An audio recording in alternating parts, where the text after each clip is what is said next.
Penguin Random House Audio presents Billionaires Row, Tycoons, High Rollers, and the Epic Race to Build the World's Most Exclusive Skyscrapers by Katherine Clarke. Read for you by Kristen Dimercurio. To Mum, Dad, and John.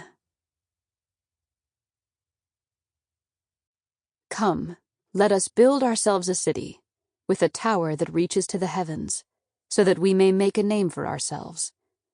Genesis 11:4. Author's note. To gaze south from New York City's Central Park these days is to look upon a physical manifestation of tens of billions of dollars in global wealth. A series of super tall, ultra-thin condominium towers bear down on the southern end of the park, casting long shadows. Though these buildings have dramatically reshaped the city's iconic skyline, the average New Yorker will likely never set foot in any of them. No tourist will peer through a telescope from observation decks as they might at the Empire State Building, or cut a rug on a revolving dance floor as they might have at 30 Rockefeller Center's Rainbow Room. Unlike the skyscrapers of yesteryear, there are almost no public areas within these towers. This group of super talls, which collectively have come to be known as Billionaires Row, was built with a single constituency in mind: the richest people on Earth.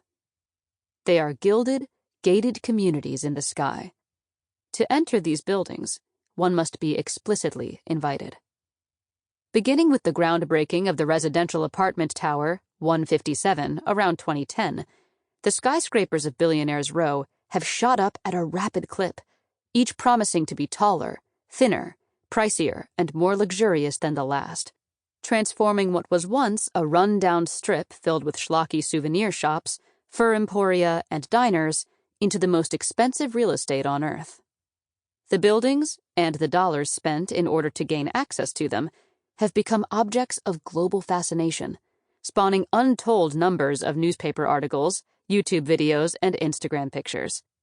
A group of young outlaw Instagrammers was even arrested for illegally scaling the superstructure of one of the buildings, 432 Park Avenue, in pursuit of pictures that might go viral. In a world awash with the cheap and disposable, they offer, in addition to their obvious height, a feeling of permanence, a look at something that might outlive us all. The sudden emergence of these towers, which seemed to transform the Midtown skyline virtually overnight, belied the fact that relatively few major residential skyscrapers had been built in the United States in recent decades. New York had been losing ground to cities like Dubai and Shanghai. Now, gazing up at these super talls, one can't help but fantasize about what goes on within their walls. Are oligarchs in there counting their money? Are supermodels bathing in diamond-filled bathtubs? Are American hedge fund billionaires facing off against Saudi sheiks for the best views? Are they all up there, looking down on us? While most of us wonder such things, I'm fortunate to be able to ask questions like this for a living. I first began reporting on Billionaires Row when I started on the real estate beat in 2011. At the time, the press was focused on just one building, the under-construction 157, which they called the Billionaire Building. Backed by Saudi financiers and quickly racking up deals in the tens of millions of dollars with moneyed buyers from all over the world, the building rapidly became an object of international intrigue. In the subsequent years, as more copycat supertalls started to rise along the same corridor, each vying for the same small pool of billionaire purchasers, it became clear that this was a much bigger story. It was a story about the enormous rise in global wealth and the people who worked to capture a piece of it for themselves. It was a story about hubris, sophisticated financial engineering, architectural daring, shady money, and one-upmanship. I was hooked. In the course of the reporting for this book, I spoke with a source who invoked the work of Michel Foucault, a French philosopher whose writings about power and social control I had studied only briefly as an undergraduate.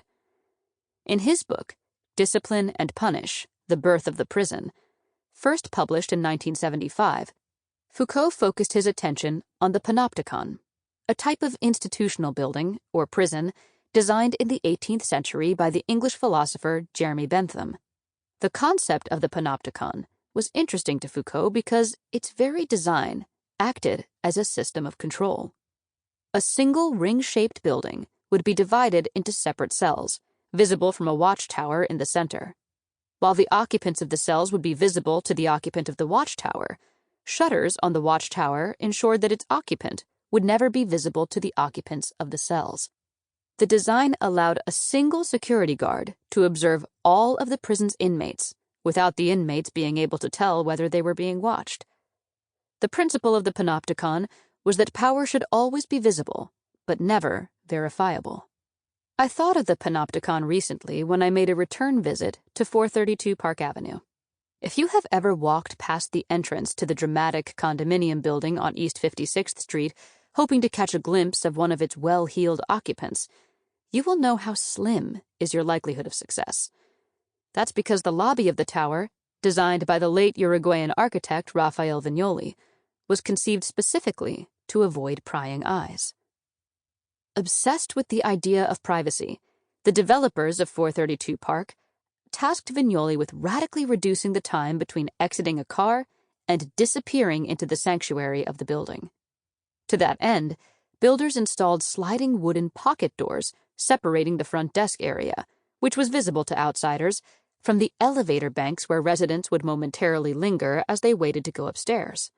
The pocket doors would quickly conceal the residents. The design had the effect of creating an inner sanctum for the building, capitalism's answer to transcending the temporal realm. As you step behind those doors, you become part of an anointed class. Shielded from onlookers, residents would then board an Hermes leather-lined elevator cab, shooting them as much as 1,396 feet upward to their apartments. I find the analogy of the panopticon useful in thinking about Billionaires Row and the architecture of power that it represents. As the real estate entrepreneur Myers Mermel put it to me, these buildings are class made manifest in glass, steel, and stone, a physical reminder every day of the global social hierarchy. The story of Billionaires Row is a story about money, who has it, and how they spend it. These slender towers bring together celebrities, financiers, and yes, Russian oligarchs and Saudi princes.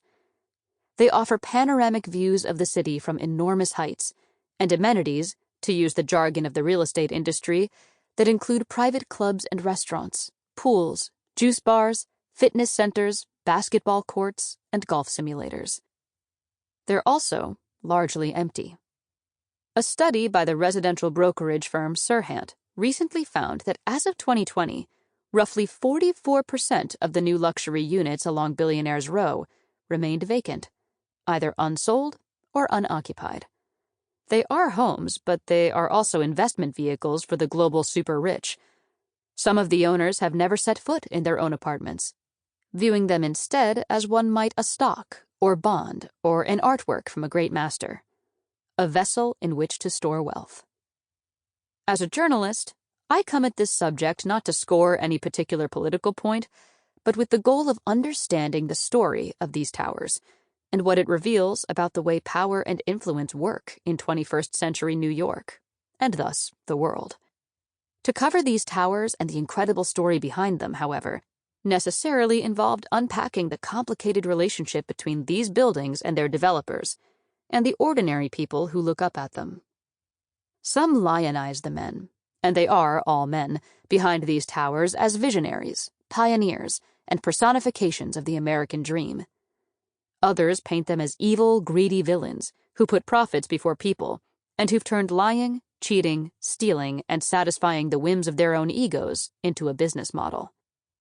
In this audiobook, I will attempt to show that the true stories behind the rise of these towers and the people that built them are far from black and white. They are messy and filled with moments of ingenuity, fuzzy math, hubris, triumph, and despair. And beneath the gleaming facades of these skyscrapers is an unseen underbelly of complicated financial engineering, litigation, and sabotage. One thing I can tell you for sure: the world of ultra-luxury real estate development is not for the faint of heart. Sample complete. Ready to continue?